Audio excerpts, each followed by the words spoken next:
Isi chat terakhir Abai, fotografer Humas Makassar, sempat kirim video sebelum tewas.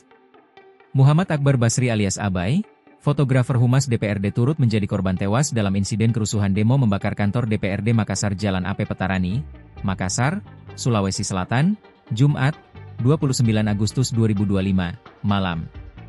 Abai ditemukan tak bernyawa setelah terjebak api di lantai 3 gedung DPRD Makassar.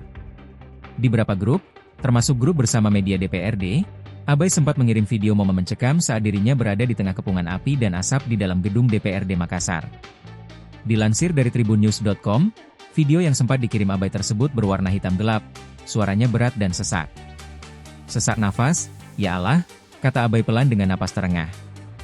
3 video dikirim Abai di grup media DPRD Makassar.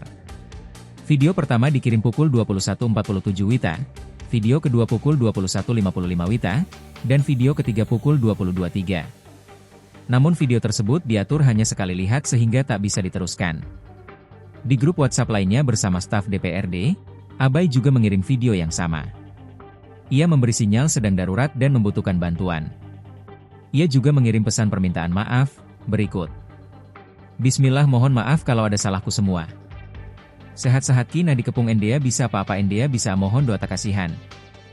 Hingga ia ditemukan tewas di tengah kobaran api yang membumbung tinggi di gedung wakil rakyat tersebut. Pengakuan beberapa staf DPRD, Abai sibuk membantu rekannya mengevakuasi diri. Sementara itu ia lupa keselamatannya sendiri. Sekira pukul 1.16 WITA dini hari, kabar Abai tewas sudah beredar. Perjuangan Abai bertahan hidup selesai. Abai dievakuasi BPBD dan petugas lainnya dalam kondisi tak bernyawa. Tubuhnya sudah terbungkus kantong mayat berwarna oranye saat dievakuasi keluar. Ternyata Abai tak sendiri, ia tewas bersama salah satu staf perempuan DPRD Makassar, Sarinawati. Tim medis kemudian membawa kedua jenazah ke RS Bayangkara, lalu dipulangkan ke rumah duka masing-masing.